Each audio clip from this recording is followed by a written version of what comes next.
ومن وجهة نظري إن سوق العقارات في مصر عمره ما هينهار. عارف ليه؟ اسأل التاريخ.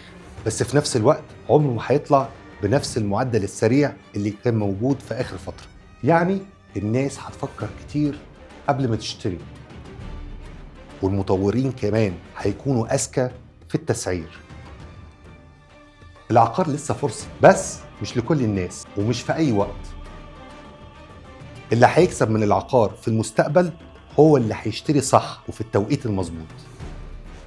بعد كل اللي حكيناه من أول ثورة 2011 للتعويم للكورونا للحرب لحد النهاردة، العقارات في مصر هي مراية للاقتصاد ومستقبل جيل كامل. وسواء شايف إن العقار لسه فرصة أو إنه استثمار خطر، فالأكيد لازم تفكر قبل ما تتحرك. احسبها صح واسأل كتير، وما تمشيش أرجوك ورا الدعاية، واشتري عن وعي مش عشان تلحق الأوفر.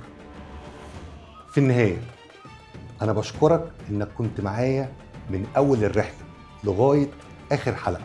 وما تنساش، مش كل متر مباني يستاهل يتحجز.